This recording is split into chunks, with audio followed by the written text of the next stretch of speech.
Hello students of class 9th. We are in the chapter the story of village Palampur. Palampur village की कहानी पढ़ रहे थे, हम सुन रहे थे उसके फार्मिंग के बारे में, उसके रहन सहन के बारे में.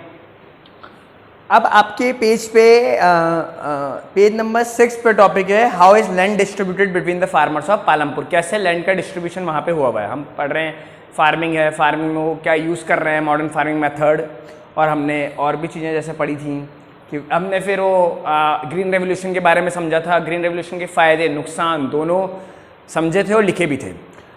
अब हम आते हैं how is land distributed between the farmers of Palampur, यानी कि लैंड डिस्ट्रीब्यूशन पढ़ेंगे पालमपुर में कि लैंड कैसे बटा हुआ है. मैंने शुरुआत में आप लोगों को बताया था कि पालमपुर में 450 फैमिलीज रहती हैं. 450 फैमिलीज रिसाइड्स इन पालमपुर. कितनी फैमिलीज रहती हैं? 450. इनमें पढ़ते कितनों के पास कितना कितना लैंड है. देखिए यहाँ पे अब थोड़ा पालमपुर पिछड़ा हो जाएगा. अब आपको पता लगेगा कहाँ पे पालमपुर के मतलब जो आपने अच्छी बातें तो देख ली, अब इसकी खामियां देखेंगे. 450 में से 150 फैमिलीज को लैंडलेस है, जिनके पास एक जमीन का टुकड़ा भी नहीं है. कितने में से? 450 में से 150, यानी कि 1/3 फैमिलीज तो क्या है? लैंडलेस है, यानी कि उनके पास जमीन का टुकड़ा नहीं है खेती करने के लिए. तो वो क्या करते होंगे? या तो किसी नॉन फार्म एक्टिविटी में जॉब वगैरह करते होंगे, दुकानें होंगी, ऑटो चलाते होंगे, रिक्शा चलाते होंगे, या सर्वेंट वगैरह होंगे, या फिर किसी दूसरे खेत पर खेती कर लेते होंगे. ये चीज़ होती होगी. ठीक है. 240 फैमिलीज, भाई 150 तो लैंडलेस, 240 फैमिलीज के पास स्मॉल लैंड है 2 हेक्टेयर से कम.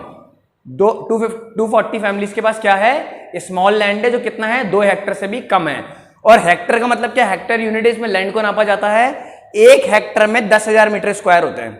क्या होते हैं? 1 हेक्टेयर में 10,000 मीटर स्क्वायर होते हैं. तो 2 हेक्टेयर से भी कम लैंड बहुत छोटी मात्रा होती है. देखिए आप लोग हो सकता है कोई फार्मिंग बैकग्राउंड से भी हों तो उनको तो ज़्यादा अच्छे से समझ में आएगा, और जो नहीं है वो ये समझें कि 2 हेक्टेयर बहुत छोटा लैंड होता है, उसमें ज़्यादा खेती नहीं हो पाती, इतनी ही हो पाती है गुजारा चल जाए बस.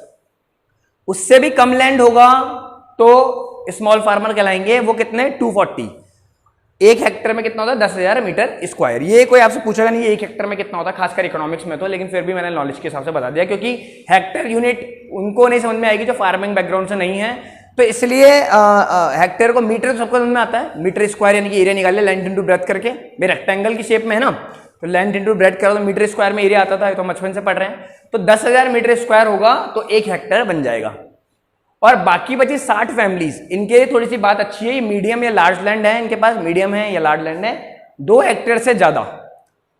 देखिए बात को समझिए. 450 में से 150 के पास तो लैंड ही नहीं है. 240 के पास स्मॉल लैंड है 2 हेक्टेयर से कम. 1 हेक्टेयर में 10,000 मीटर स्क्वायर होते हैं. 60 फैमिलीज के पास मीडियम या लार्ज लैंड है जो 2 हेक्टेयर से ज्यादा है. ये 2 हेक्टेयर से कम वाले हैं 240 फैमिलीज, और 60 फैमिलीज के पास 2 हेक्टेयर से ज्यादा है. और इनमें से कुछ तो अमीर किसान, प्रॉस्पेरस किसान भी हैं जिनके पास 10 हेक्टेयर से भी ज्यादा है. 10 हेक्टेयर काफी हो गया, उससे भी ज्यादा लैंड है, लेकिन वो बहुत कम है. देखिए टोटल 60 हैं तो 10-20 किसान, 10-20 फैमिलीज ऐसी होंगी जिनके पास 10 हेक्टेयर से ज्यादा लैंड है. तो ये तो आपने पढ़ लिया कि कैसे डिस्ट्रीब्यूट हुआ है लैंड फार्मर्स के बीच में पालमपुर में. तो टॉपिक नंबर 4 भी आपका हो गया इसमें कंप्लीट. फिर 5th आता है who will provide the labour. उसको मैं पढ़ाऊंगा. ये जो बीच में डाटास है, मैंने पहले ही बोला था किसी काम के नहीं है, पुराने डाटास हैं, समझने के लिए दिए गए हैं. जो मुझे लगेगा कि हाँ जरूरी हैं उन्हें हम जरूर डिस्कस करेंगे, और जो नहीं है वो एग्जाम के पर्सपेक्ट से भी अच्छे नहीं है. देखिए अब यहाँ पे क्या है, आप लोगों को एक बॉक्स में स्टोरी दे रखी है गोविंद की, पेज नंबर 6 पे ही है ना. एक ब्लू बॉक्स में स्टोरी दे रखी है. मैं उसको समझाया था उसका मतलब क्या है, और ये स्टोरी पूरे भारत के साथ आप जोड़ सकते हैं, सिर्फ पालमपुर में नहीं पूरी इंडिया में अप्लाई होती है. होता क्या है, ये कारण क्या होता है कि ये ऐसे छोटे छोटे लैंड के टुकड़े बचते हैं लोगों के पास. भाई लैंड तो अच्छा है, शुरुआत में भी अच्छा ही था जब आज़ादी मिली थी, तो ऐसा क्या हुआ कि अब लैंड के टुकड़े छोटे हो गए. हर पर्सन के पास जो लैंड बची खेती करने के लिए वो छोटी हो गई. उसका कारण ये है, एग्जाम्पल के तौर पर आप लीजिए, जैसे इसमें दे रखा है गोविंद एक फार्मर है. चलिए इसको ही पढ़ते हैं अपन. गोविंद एक फार्मर है जिसके पास 2.25 हेक्टेयर लैंड है. कितना है? 2.25. तो वो इनमें आता है, वो 60 लार्ज उन फैमिलीज में आता है जिसके पास 2 हेक्टेयर से ज्यादा लैंड है. तो 2.25 हेक्टेयर लैंड है. ठीक है, उनका गुजारा चल रहा है. एक बफेलो भी उनके पास, तो जिससे उनका अच्छा, उसको भी फीड कर लेते हैं, उनका मिल्क भी बाजार में बेच देते हैं. तो उनकी फैमिली अच्छी चल रही है, सब मतलब खान पान बढ़िया चल रहा है ना. बट प्रॉब्लम क्या होती है, उसके 3 सन्स हैं, 3 बेटे हैं. अब गोविंद की डेथ हो जाती है. गोविंद की डेथ हो जाती है. तो ये जो 2.25 हेक्टेयर लैंड है वो इनके 3 बच्चों में बढ़ जाएगा. भाई क्या होगा, बंटवारा होगा 2.25 हेक्टेयर लैंड का 3 बच्चों में बढ़ जाएगा। हर एक को 0.75 हेक्टेयर मिलेगा, हर एक को कितना मिलेगा 0.75। अब उसके 3 बच्चे कहां आ गए, इस कैटेगरी में। होपफुली आप लोग समझ रहे होंगे बात को। देखिए अभी वो यहाँ आता था 2.25 हेक्टेयर लैंड के साथ, खुद था जब गोविंद अकेला खेती करता था, अपने बच्चों को उसमें लगा रखा था उसने, लेकिन उसकी डेथ के बाद वो खेत बढ़ गए, बढ़ते ही 0.75 हेक्टेयर हर एक बच्चे को मिल गया, 3 बच्चों में बटा दो, और वो तीनों कहां आ गए, स्मॉल लैंड वालों में आ गए। अब 0.75 हेक्टेयर में आप कितना ही ट्रैक्टर घुमा लो, कितने पेस्टिसाइड डाल लो, कितने फर्टिलाइजर्स डाल लो, कुछ भी यूज कर लो, खेती बहुत अच्छी नहीं हो सकती, लैंड बहुत छोटा है। और ये पूरे भारत की समस्या है। क्या होता है, बड़ा लैंड होता है, जैसे मान लीजिए एक किसान इसका 5 हेक्टेयर लैंड है, कितना हेक्टेयर लैंड है, 5 हेक्टेयर। 5 हेक्टेयर बहुत है, इस 2 हेक्टेयर से ज्यादा अच्छा माना जाता है, तो 5 हेक्टेयर लैंड है।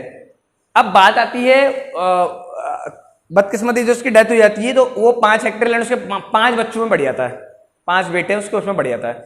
सबको कितना कितना मिला, 1-1 हेक्टेयर।